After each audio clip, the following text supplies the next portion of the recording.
Guys, I know a lot of you have requested information on how to make the type of face mask that I'm currently making, and I am going to try to put together a little tutorial for you.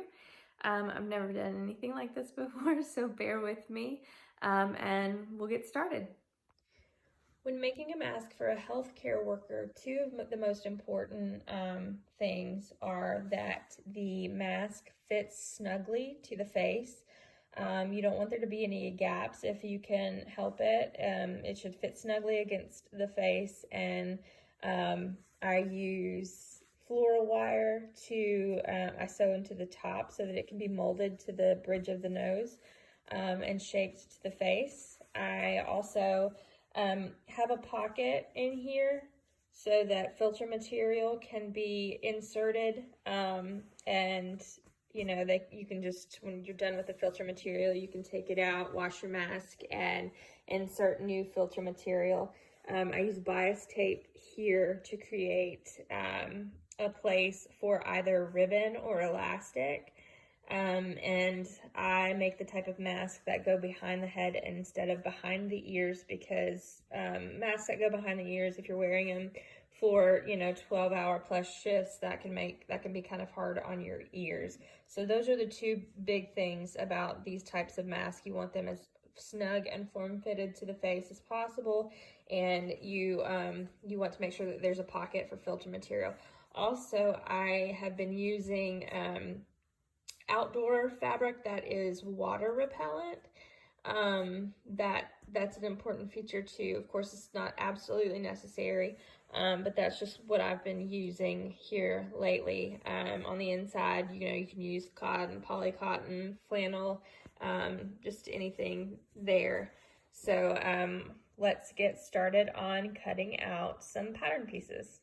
So here are our cut pattern pieces. This will be the inside lining. It's just my cotton fabric, and here's the outside lining. The next step will be to serge them or sew them together along the fronts of the mask here, and also right through here. So if you don't have a serger, you can just stitch it together and use pinking shears or something like that. So I will go ahead and serge these pieces together.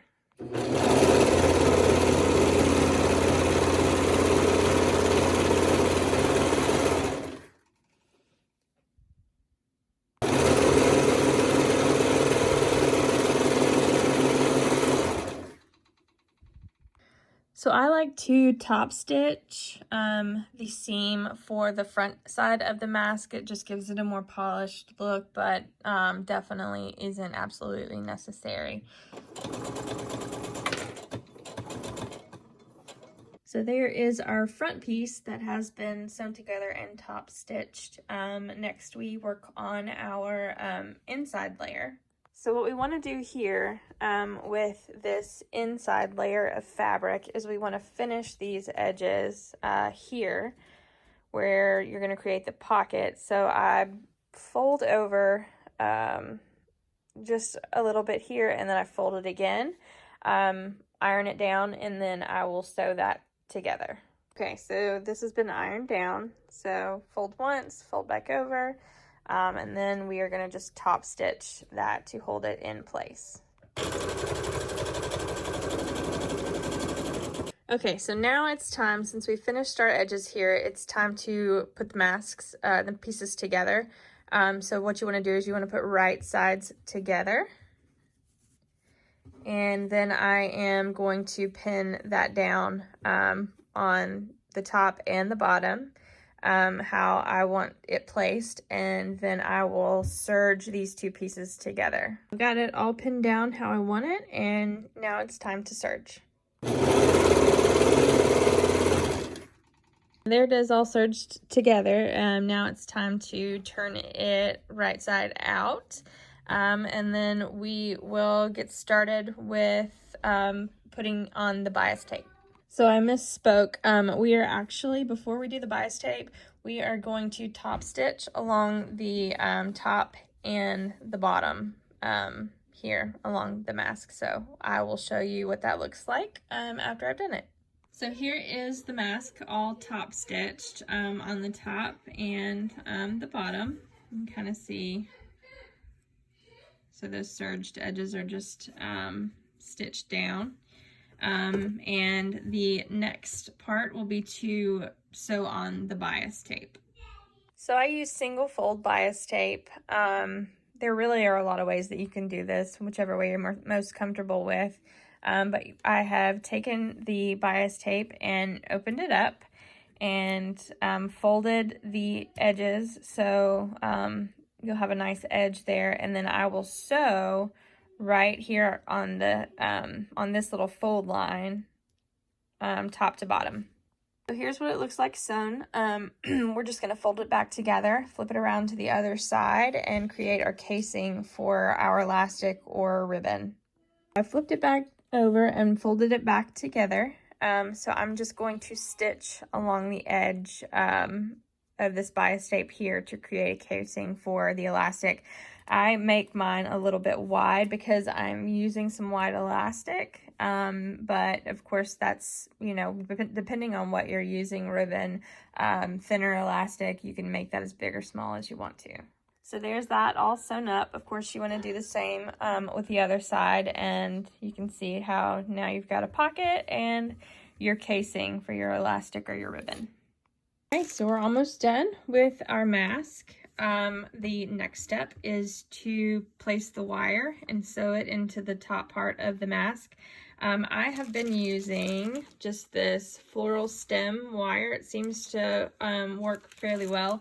There are a lot of different things you can use that I've seen used. You just want something that can be molded to the shape of the nose. So I kind of give it a little bit of a fold like that and insert it in between the layers of my mask, and then I sew it into place.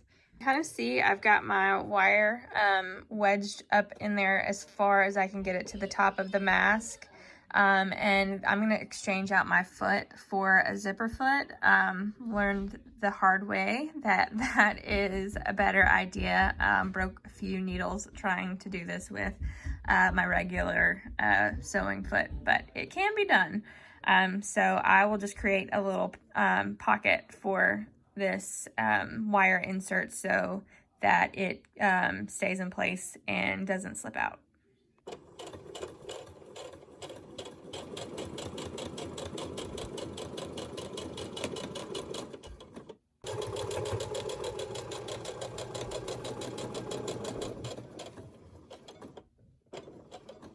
All right, so we have our wire sewn in there nicely. The last step is to add elastic or ribbon to your mask. So to thread my elastic or my ribbon through this casing, I've got just a long needle here that I use to thread it. You can also attach a safety pin on the end and use that to get it through your casing as well. So I will go up this side, come back around and go down that side. Okay, so I've threaded that through, and now the only thing left to do is to sew these two ends together to create a circle. I use about, with this kind of elastic, I use about 22 inches for somebody like myself, you know, just your average woman, but I guess for men, I usually add a few inches to that. So once you have connected the ends, your mask is complete. I recommend putting the bottom part on first, and then adjusting the top how you like it, kind of sitting on top of your head or at the back of your crown, the crown of your head. And then adjusting the nose piece to completely fit the bridge of your nose and your face. Okay, so here's our finished product. You can see I've molded this to my nose. So I've got a nice snug fit. It's completely fitted to my face, and the elastic is comfortably behind my head. And of course, filter material is very important. So you want to use a filter between the layers of this mask to give you that extra protection. I hope these instructions were clear and concise, and if you have any questions, just message me and I will try to get back to you. And thank you all for wanting to be a part of this and help our healthcare workers and service members, and I really appreciate you.